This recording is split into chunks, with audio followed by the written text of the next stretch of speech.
මට දැන් එතන අර හොඳටම දැනෙනවා ආර්යයන් වහන්සේ අර මම කියන ස්වභාවය එහෙම දකිනකොට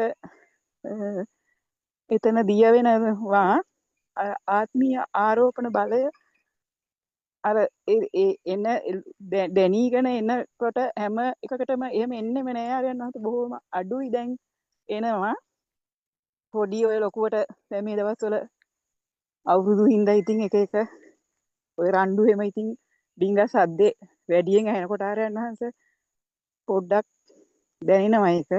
එතකොට ඇත්තටම බලන්න කියලා එළියට යනකොටම මේක මෙහෙම දෙයක් නේද මේ ශබ්ද වර්ණ එකතු වෙලා මෙතන මේ සිතුවිල්ලක් නේද කියනකොට ආරයන් වහන්සේ එතලින් ගැලවෙන ස්වභාවය දැනෙනවා ආරයන් වහන්සේ. තෙරුවන් සරණයි ආරයන් වහන්සේ මේ ඉතින් මට ඒ ටික ආරයන් වහන්සේට කියන්න ඕනි. නමුත් ඔතන තියෙන්නේ මයින්ඩ් එකක් නේ. මානසිකාරයක්. එතන ආරයන් වහන්සේ ඒක දැන් එහෙම දැනෙනකොට ඇතුළාන්තයෙන් දැනෙනවනේ දැන් මේක. දැනෙන්නේ කියන ඒවා නෙමෙයිනේ. ඔකේ ප්‍රශ්නේ. දැනෙන්නේ කියපු කියන ඒවා දැනෙන්නේ නැහැ. ඔය කියපු ඒවා නෙමෙයි දැනෙන්නේ. ඒකයි ප්‍රශ්නේ තියෙන්නේ. කියපු ඒවා දැනෙනවා කියලා හිතන එකක් තියෙනවා නම් ඒ දැනෙන එක කියපු රූපේ දාගෙන අර මාව හදාගත්තා වගේ ඒක තමයි එක කියලා හිතාගෙන ඉන්න එකක් තමයි එන්නේ. මයින්ඩ් එකෙන් ගන්නකොට එහෙම. තේරෙනවද මේ කියන කතාව? මොකක් හරි දැනෙන එකක් එනකොට දැන් අපි රසක් දැනනවා කියමු. අපි ගන්නවා අන්නාසි රස කියලා. එතකොට ඒක මයින්ඩ් එකෙන් ගන්න සිතුවිලින් ශබ්ද වර්ණ දාගත්ත ඒවානේ. නේ? අපි එතන ඉඳන් කන්නේ අන්නාසිනේ. එහෙමයි ආරයන් අපි එහෙම තමයි ජීවත් වෙන්නේ. එහෙම තමයි මම හැදෙන්නේ. ඒත් අන්නාසි කන කෙනෙක් ඉන්නවා. දැන් මේ ධර්මයේ වුණත් ඊට පස්සේ දැන් උතර දැනෙන එකක් එනවනේ. ඕක අපි මයින්ඩ් එකෙන් ගත්තොත් අර අන්නාසි හදාගත්තා වගේ ඊට පස්සේ තවත් චිත්‍ර රූපයක් හදාගන්නවා. ශබ්ද වර්ණ ටිකක් දාගෙන හදාගන්නවා මේක තමයි මේක කියලා. එහෙම මයින්ඩ් එකෙන් හදාගත්තොත් මේක තමයි මේක කියලා එහෙම හිතාගත්ත කෙනෙක් ඉන්නවා. ආහාරයන් වහන්සේ එතකොට ඒක දැන් මට කියනකොට ඉතින් මට දැන් කියන්න වෙන්නේ ආහාරයන් වහන්සේ වචන ටිකත් එක තමයි. ඒක හරියන්නේ නැහැ. ඔය කියන විදිහ හරියන්නේ නැහැ. ඉතින් ඔය ස්වර්ණමාලත් කියන්නේ ඔහොම නෙමෙයිනේ කියන්නේ. අහගෙන ඉන්න තව ටිකක් අහගෙන ඉන්න තව ටිකක් කොහොමද කියන්නේ? දැනෙන අය කියන විදිහකුත් තියෙනවා. නොදැනෙන අය කියන විදිහකුත් තියෙනවා. දැනෙන එක හිතලා කියන අයත් කියන විදිහකුත් තියෙනවා. ඒ කියන්නේ දැනෙන එක හිතලා මම ඉන්නකන් එයා හිතනවනේ. ඒ ගලපන්න යනවා.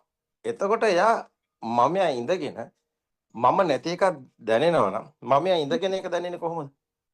එහෙනම් මමයා ඉඳගෙන දැනෙන එක මමයා ඉන්න නිසා නැති කරගෙන කියනවා. මමයානේ කියන්නේ. මමයා ඉන්න තාක්කල් මමයා නැති එකක් කියනවා ප්‍රශ්න එනවා. මමයා ඉන්න තාක්කල් මමයා නැති වෙන අත්දැකීමක් කියන්න ගියාම මමයා ඉන්න නිසා ඒකේන රූපේ වෙනස් වෙනවා. තේරෙනවද? අතිශය සියුම්. දැන් බුදුන් වහන්සේ කිව්වේ කොහොමද? බුදුන් වහන්සේ පෙන්වන්නේ උපමානේ. එහෙමයි. බුදුන් වහන්සේ පෙන්වන්නේ මේ පහන නිවි ගියා, තෙලුත් ඉවරයි, තිරත් ඉවරයි. පහන නිවි ගියා, ගිය තැනක් කොයින්ද කියලා බුදුන් වහන්සේ කිව්වේ නැහැනේ විශ්වයත් එකතු වෙලා ඉන්නවා කියලා. ඒ වගේ කොහොමද ආත්මයක් තියෙන කතාව බුදුන් වහන්සේ කිව්වේ නැහැනේ. එතකොට බුදුන් වහන්සේ පෙන්වන්නේ මෙතන මේ ගින්න නැති වෙන දෙක අර කරන්ට් එක බෑලා ගියා. අපි කියන තරනේ නූතනේ නේ දැන් කරන්ට් එක තියෙනවනේ. බුදු සමයේ කරන්ට් එක තිබ්බා කියලා කොහෙවත් නැහැනේ. කරන්ට් එක බහැලා ගියා නේද? කරන්ට් එක බහැලා ගියාට පස්සේ ශූන්‍යයි නේ. කරන්ට් එක බහැලා ගියා. කරන්ට් එක නැති වුණා. හරිනේ දැන් මේ ඔය ලයිට් එක කරන්ට් දාලා තියෙනවනේ. කරන්ට් එක බහැලා ගියා ඉවරයි කතාව. මේක කරන්ට් එකක් කියලා පෙන්වන්නේ ආත්මීය ආරෝපණ බලය. ඒතකොට ඒක බහැලා ගියා ඉවරයි නේ. දැන් එතකොට ඔය කතාවනේ මේ කියන්නේ.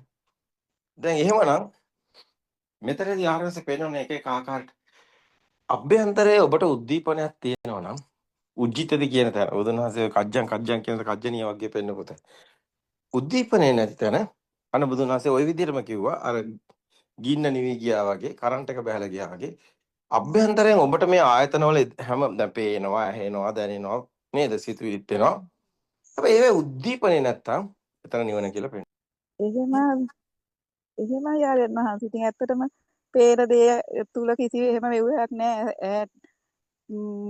මට ඒ ටික කියන්න තේරෙන්නේ නැහැ ආරයන් නෑ වහන්සේ. ඔබතුමියගේ ප්‍රශ්නේ තියෙන්නේ ඔබතුමියගේ හිතේ දැන් ඔබතුමිය ඔය සිතුවිලි විතක්ක තේරෙන කතා කරන විලාසය තුළ අන්න ඒ විතක්වල තියෙන මාන්‍ය ඒ විතක්වල තියෙන ඒ පුජ්‍යල සංඥාව ඔබතුමිය තාම අසු වෙලා නැහැ.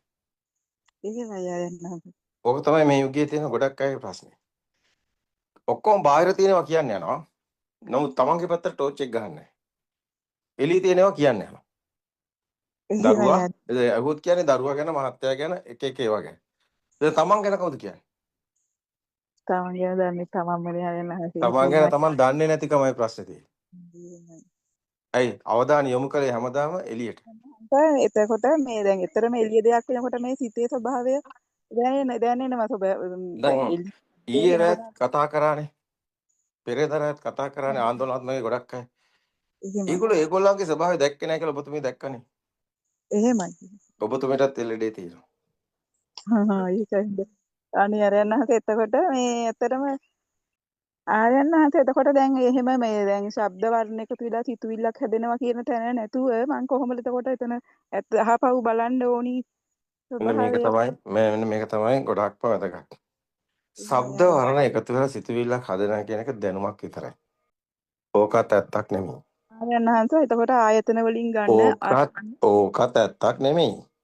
ඔව් එකක්වත් ඇත්ත නෙමෙයි කියලා ඒක හරි ආරයන් එතකොට ඒක අපි මනස්කාරයේ භාවිතා කරනවා පමණයි. මයින්ඩ් එක යූස් කරනවා කියෝ ඕකයි. එතකොට මේ මයින්ඩ් එක ඇත්තක් නෙමෙයි. ඔය එක හිතන එකක්වත් ඇත්ත නෙමෙයිනේ. එතකොට මයින්ඩ් එක යූස් කරනවා කියන්නේ අපි මේ සාමාන්‍යයෙන් නේද? දැවිල්ල ගන්න ඕනි නිසා මිරිස් යූස් කරනවා. මොකද ගම් මිරිස් යූස් කරනවා දැවිල්ල දිවට ගන්න. දැවිල්ල දිවට ගන්න මොකද්ද යූස් කරන්නේ?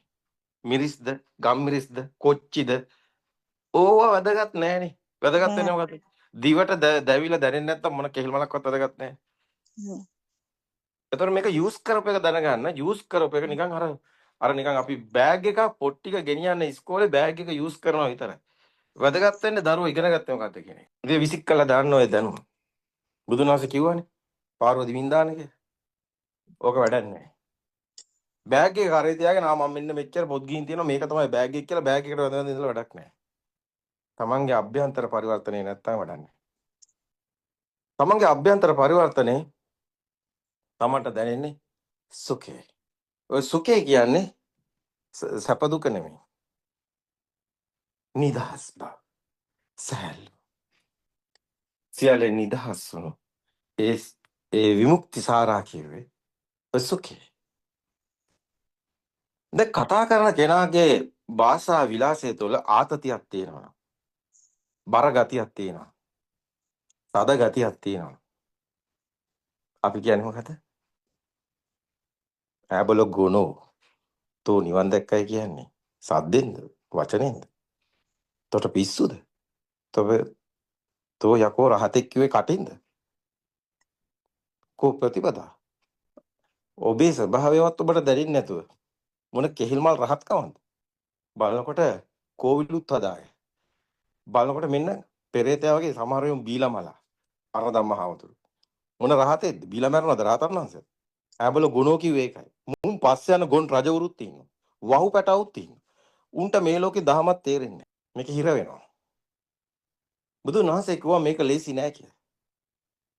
මහණෙනි නේද? අස්සලෝමක් 100ක් කඩකට පැලෙන්න විදිහට. එයත් විය හැකි මහණෙනි. මේ සුකරණයි.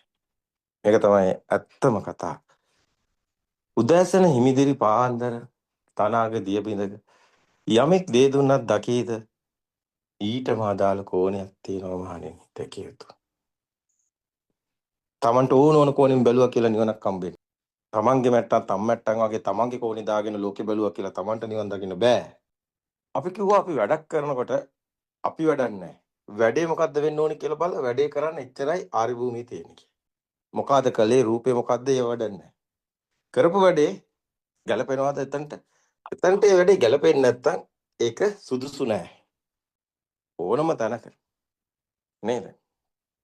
කටයුත්තක් කරනකොට බලන්න එතන ඉන්නේ සාමාන්‍ය මුකුත් තේරෙන්නේ නැති අය වෙන්න පුළුවන්. පුංචි දරුවෝ වුණත් වෙන්න පුළුවන්. ඉතින් ඒ දරුවන්ට ඒ තේරෙන විදිහට එතන පොඩ්ඩක් කටයුතු ටික කරන්න එච්චර තමයි. ආරි භූමිය වෙනේව නැහැ. නීනාඩ ගන්නෑ. නාට්‍ය සංදර්ශන නැහැ. එච්චරයි. හරි සරලයි. ප්‍රශ්න නැහැ. දෘෂ්ටි නැහැ. වතුරයි. මොන කෝප්පෙටද දාන්නේ? ඒ තමයි ආරි භූමියේ ස්වභාවය. කාටවත් කරදරයක් නැහැ. මෙතන ධර්මතාවයක් තියෙනවා මහණෙනි. ඒ ධර්මතාවය අවබෝධ කරනවා. ඒ එච්චරයි. අපි දන්නවා සාමාන්‍යයෙන් කේක් එකක් හදන්න පාන් පිටි දාන. ආප්පසෝඩ දාන. එක එක ඒවා දානවා නේ. දාලා හදනවා කේක් එක. ඔන්න කේක් එක හදපු ධර්මතාවය process එක අපි දකිනවා. මෙහෙම තමයි මේ කේක් එක හැදෙන්නේ. මෙන්න මේ ආත්මීය ආරෝපණ බලෙත් ওই කේක් එක වගේ හැදෙනවා. හැබැයි ඕක ඇත්තද? ඔය කොහෙවත් ඇත්ත නෙමෙයි.